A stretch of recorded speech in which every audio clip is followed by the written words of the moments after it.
All right, I want to go back to this Hades thing real quick, and then I just want to talk about space, I think. Um, but, so it is my claim that you can see who this Ezra person is who's writing by looking at his God, right? Because the Ezra that is being portrayed in the text is not the Ezra that is writing the text, right? The Ezra in the text is groaning towards God. Why, God, why? Um, but you see this criticism coming from the text, and that's a criticism of his former self. He went through this transformation. He is no longer the groaning, whining little Salathiel. Um, anyways, so my claim is that you can see who the real Ezra is by looking at his God, because he's going to be made in the image and likeness of God. Ezra is like a hen that wants to cup her little hens in her wink. But Ezra is also this gangster badass of righteousness. Um, so, anyways, what do we see in this Hades thing? We see a God who controls both the good and the evil. And I think we can see this in the Moses story of the golden calf. Like, Moses made the golden calf. It was actually like Uliab or Bezalel. I think it was Uliab. But he tells you right in the text, he's like, hey, this guy is good at making metal animal ornaments. He set them up. So he was like, we have to ask ourselves who this is written for. And like, we all think that it's written for you, but I don't think it is. It's written as if it's written for you, but I think when we get behind a lot of this meaning, then we see that it's written for other rabbis, right? Like he's writing this for the rabbis, and he's trying to tell them, you need to go after those wolves, and you don't go after them by condemning them in the streets.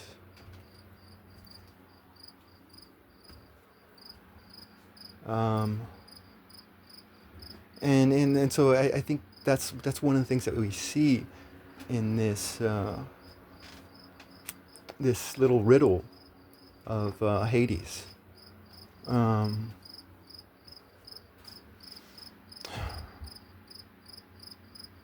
I mean, this Ezra guy himself, he's the new high priest.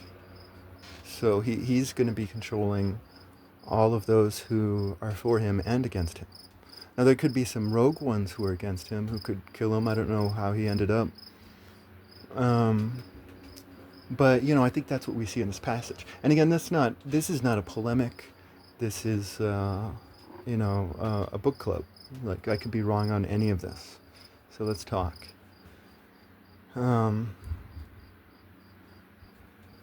I think there's one person out there right now watching my stuff, but I don't know. But anyways, I've done a lot of rambling and put a lot of rambling stuff out there. And I've probably talked about space before, but I don't know.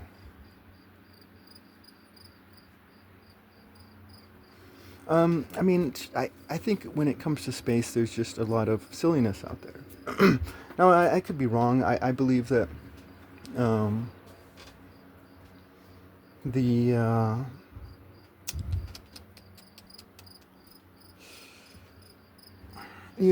believe that the anti-free market corporations are controlling the engineering and the science, the technology and the science.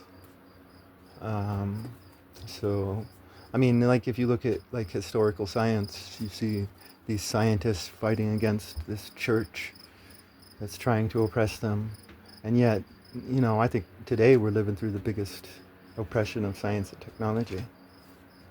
And where are the hero scientists who are out there? But whatever, they're probably dead. But anyways, let's see here. So I think that's like one of the first things that we should probably mention about space is that what technology do we actually have? You know, um, is it greater than what we know, or I don't know. But as far as so, but one of the reasons I said that is because sometimes when I look up science stuff, I get all these different opinions from different scientists and doctors, and it's like, hey, this is science. Why is there all these argument that probably shouldn't be happening? But there can be a lot of confusion in some areas of science. And so, as far as I understand the science, though, the biggest problem that humans have with space is the lack of gravity on the human body. The human body just dies without gravity. And as far as I understand it, a lot of these astronaut people are basically like human guinea pigs, and it's they who are being studied. And a lot of them have a lot of, I hear, medical issues. I don't know. I mean, I was into space a lot when I was like a teenager, but it just all seems like propaganda. It's like there's a Simpsons episode where all the screens of NASA are just devoted towards calculating ratings, right?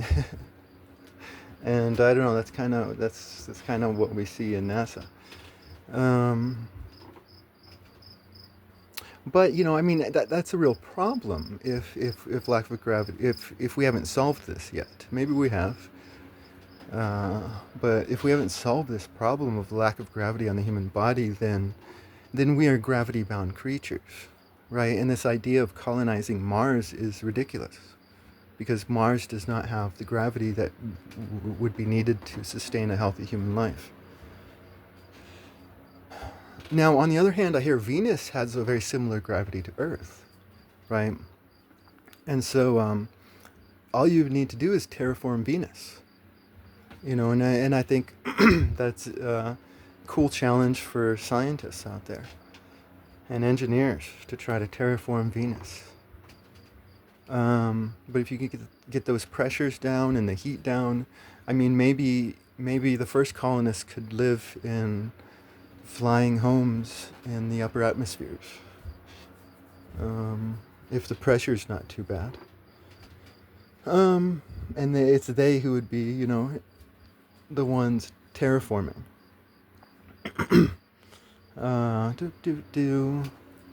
But I think here's another idea. I think we could create planets. Like we could go to an asteroid belt and just start creating planets from an asteroid belt. I don't know if an asteroid belt would have enough weight in it to create another Earth. But I mean, that's a possibility that we could do. Maybe not in our solar system, but maybe in other solar systems if the conditions are right. That we could create planets and even send some of these asteroids to Mars and build up Mars's gravity. And so I think there's this idea of shaping planets for human needs. Now all of this changes if we ever overcome the gravity issue. Right, if we don't need gravity because we can create artificial gravity, then we wouldn't need to humanize space like this. But until that gravity issue is completely solved and we can live in space independently of Earth, and then it wouldn't be an issue. But here's another interesting thing. Like, let's say we are gravity-bound species for a time. Maybe it's impossible to not be, or to create an artificial gravity. Or maybe it takes us a while to create an artificial gravity. And until then, we eventually meet up with another intelligent species. It's like a lot of discussions on this is really silly because all of these intelligent species uh, have Earth gravities as their norm. When we know that there are planets, that with huge, huge gravities, whose gravities would just crush a human. But there could be intelligent species on some of these huge gravity planets. And so that would kind of create conflict if we're humanizing our space and they're creating their space for them. There could be other planets with intelligent species whose gravities are smaller than ours, right? Um, Although we would probably be pretty small. I don't know. We'd probably be really on the short range. Um,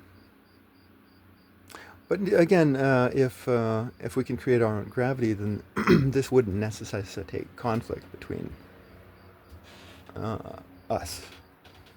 But it could be like a source of. Even if you do create artificial gravity, it could still be a source of conflict. Um,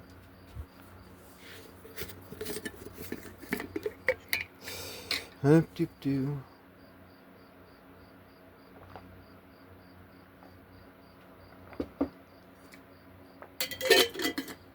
All right, space.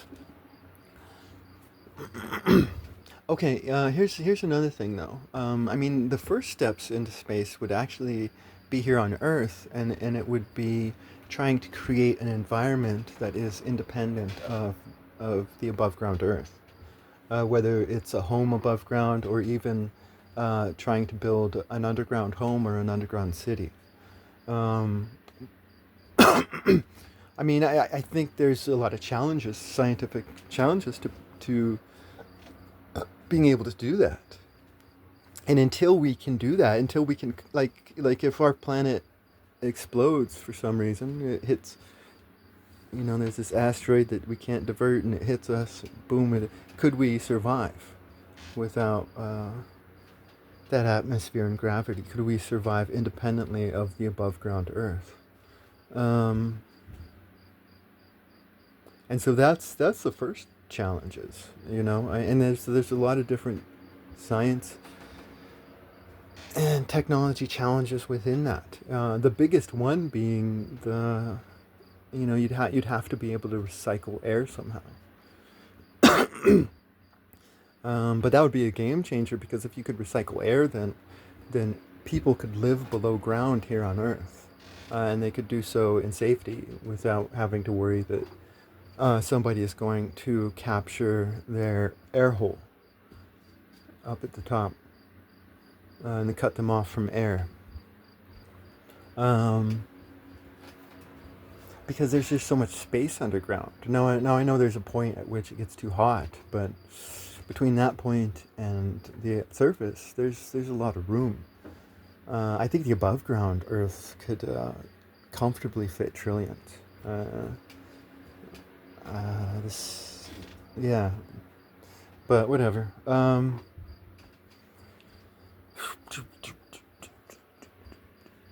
So yeah, that would be like the first steps into space would be here on Earth, and that would be trying the challenge of trying to live independently of Earth, right? The challenge of trying to terraform to Earth's standards. Uh, do do do. But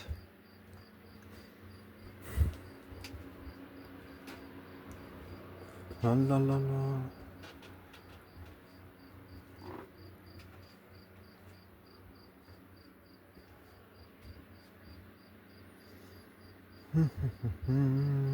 Yeah, no, I think, because there's a lot of people out there who are like, oh, space is just this dead, it's a dead zone, and there's no hope of any human uh, presence within space. That's just fantasy, right? But yeah, no, I think it's totally not fantasy. Um,